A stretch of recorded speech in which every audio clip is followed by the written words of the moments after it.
Today we'll get to know the happy couple behind this local gem, Edward and Elena Loy, the dedicated owners of Tabing Ragat by Graysons. Nagsimula po ang ito nung nag-pandemic. Then, in-offer to ng relative ng wife ko, yung place na to.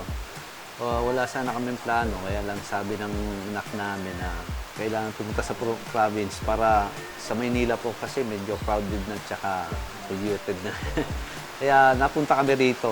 Nag-start po kami sa maliit na kubo. Sabi ko nga, nag-pandemic siya.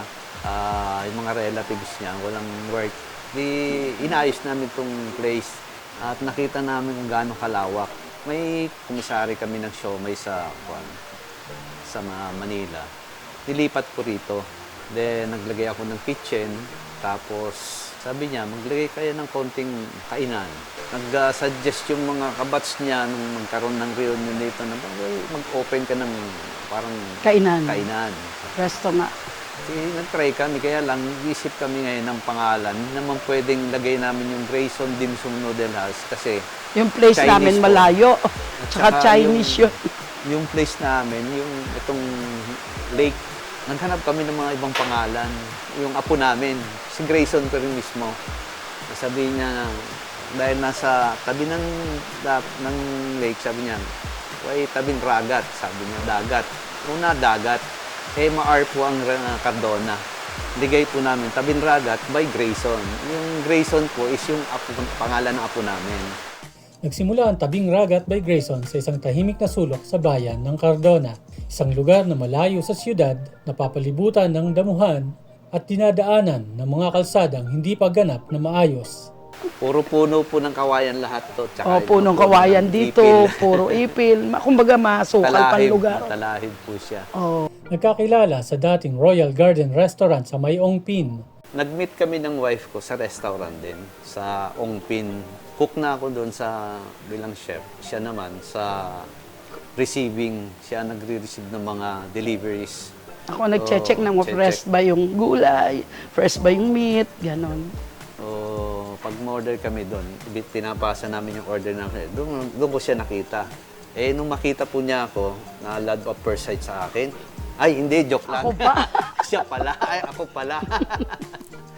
Mula sa isang maliit na kubo sa tabing dagat, unti-unti nang nakilala ang Tabing Ragat by Graysons bilang lugar ng masasarap na pagkain at magandang tanawin. Yung binabalik-balikan nito, yung una sa lahat siguro yung place dahil maganda po yung view dahil sa dagat, fresh air. Refreshing. Sa mga bestseller namin, kare-kare, yung binagoongan, yung pakbet, binagoongan, may bagnet, tapos pansit, tapos syempre may siomay na rin po kami na nilalagay. Mga inihaw na pusit, bangos, ganun tilapia. Meron po kaming dalag. Yung dalag po namin, nuhulihin pa.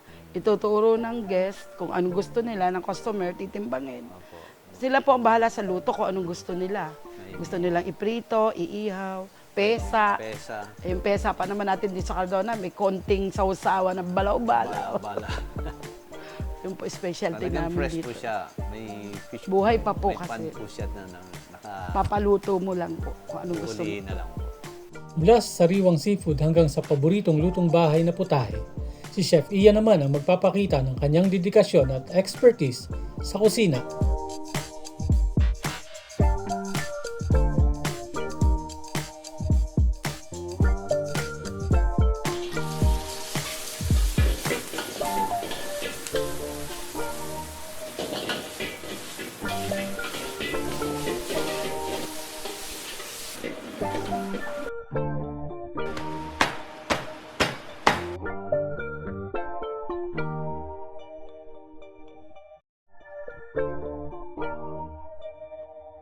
Lagi po sasabihin ng customer after na kumain, masarap na, mura pa. At isa pa po, big serve.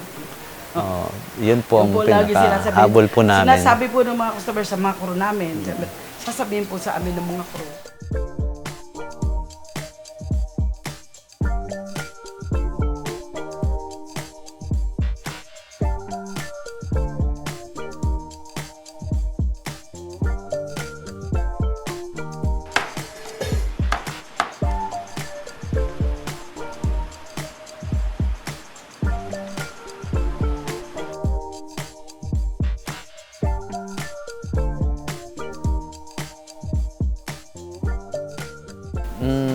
daily po kami ang marketing namin.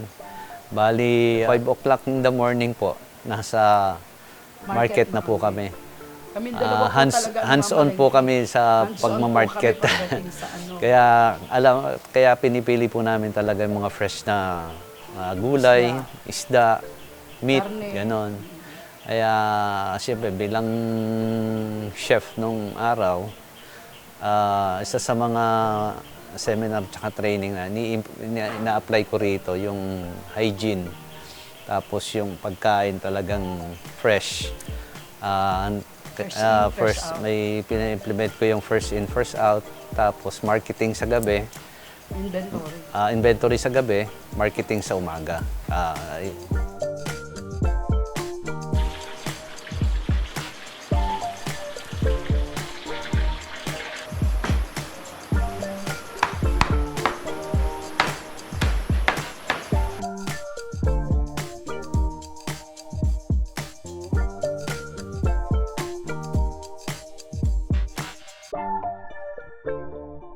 Kasi meron pong mga nag-aalok sa amin na nahuli rito, sa amin po binebenta. Tilapia, dalag, Fresh, buhay pa. press po yung gumagalaw pa. Dito po nila dinadala sa amin.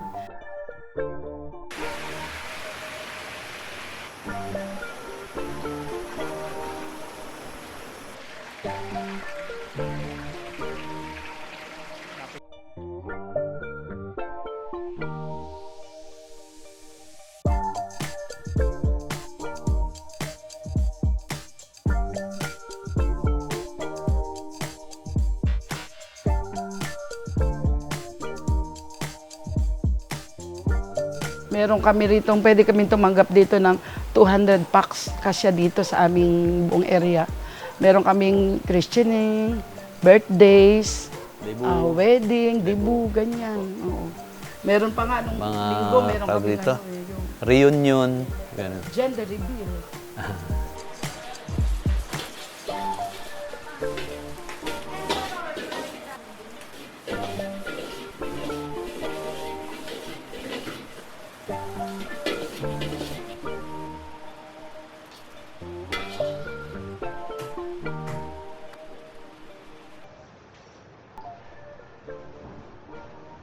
Hands-on rin po kami. Niuutos talaga namin sa mga chef namin yung mga pinamili namin na ito para dito, ito para dito. Kaya aayusin nila yon.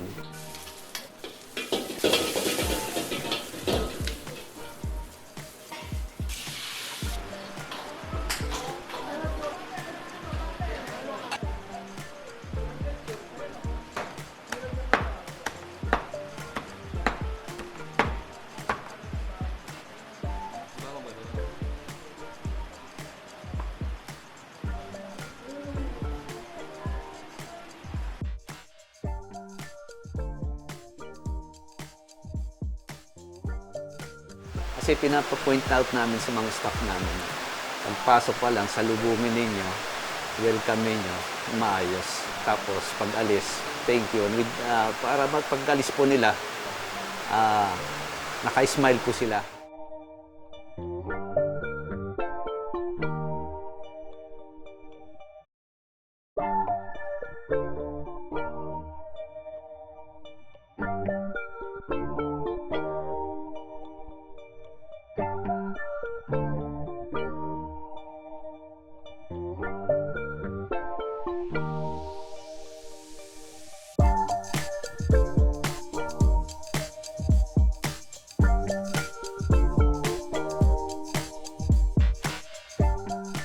Bukod sa social media na malaking impluensya, yun na rin po. Yung Word pakikita of mo mouth. namin sa mga customer para pag maganda kasi yung Serbisyo. relation nyo sa customer at sa mga staff, masasabi nila sa mga kaibigan nila, kakilala nila. May kaibigan, may kakilala rin, may kaibigan, kakilala. Dadami na po yung makakakilala. Kasi ang tataka nga rin yung mga dumarating dito na, alain nyo, liblib na lugar. Di namin alam na may ganito pala. magandang restaurant na lugar dito. Doon na po na mapansin nila. Yun ang idinadagdag namin sa social media para makilala po kami.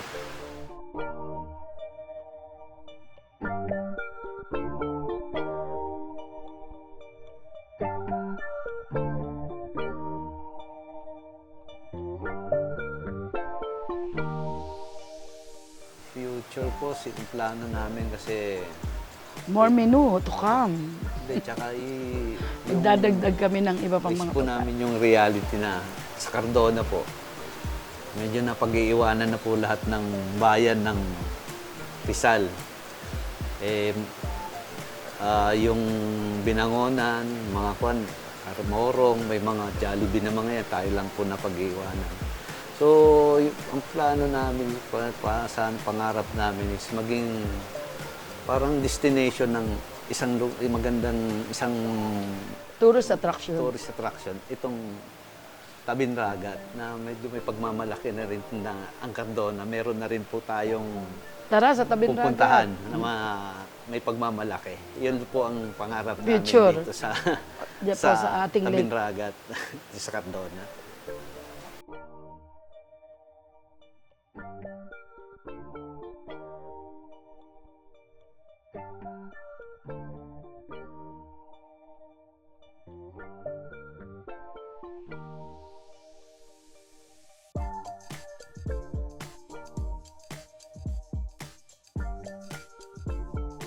Ang word of advice ko sa mga gustong magnegosyo, hindi kailangan mamadaliin ang negosyo. Kung ano lang yung sapat na kaya mo, pagyamanin mo, tapos hands-on ka sa negosyo, kailangan kung meron kang magiging staff, win-win situation kayo. Hindi mo siya kailangan, kasi may mga negosyante na hindi naman natin sinasabing inaapi. Ano po? Kailangan parehas lang. Parang kung kami ay namumuhunan, parang ipapamukuha namin sa kanila, sila yung mga anak ng namin. Tapos parang pangalawang magulang kami. Ganon. Relationship So, ng maganda yung employer relation. to employee. Para ang negosyo, maganda ang pagpasok. Ano po? Ano pa lang kami, 3 years pa lang kami nag-ano rito sa Cardona, more on Manila kami. Parang napapansin ko na dapat, pag magbubukas sila ng isang business, wag yung boom agad. Yung ibig sabihin, wag yung malaking kapital agad. Kasi, hindi mo masasabi ang ating Cardona na maraming tatangkili ko. Ano. Mag-start ka muna ng isang maliit. Pag nakita mong lumalagog, gumaganda, maanong tao sa'yo, tsaka ka mag-expand. Ganon kami nag-start. ulit. As in, isang lamesa, 3 lamesa lang kami. Parang trials for ilang months lang tayong nag-start Kasi yung na. Grayson Dim Sum Noodle House namin sa San Ganon din kami sa San Ganon din Juan. po. Tabing Ragat by Graysons is more than just a small seaside restaurant. It's a reflection of passion, hard work, and love for good food. Maraming salamat to Edward and Elena Loy, the owners of Tabing Ragat by Graysons, and their dedicated restaurant crew for warmly allowing Just Start Media to share their story. Ako po pala si Edward Loy. Ako si Elena Loy. Kami po ang may-ari dito sa Tabinragat by Grayson. Malugod po namin kayong inaanyahan dito sa aming lugar. Dito po sa Barangay Dalig, Cardona Rizal, sa Sitio Ocohala. Thank you for watching today's episode. Please support Just Start Media and follow our journey on YouTube, Facebook, Instagram, and TikTok. This advocacy channel shares inspiring stories of micro-enterprises, big or small, startup or established, even highlights everyday acts of kindness like giving bottled water on the streets. Join the community, be inspired, and malay nyo, ang inyong story naman ang next nating mapanood dito lang sa Just Start.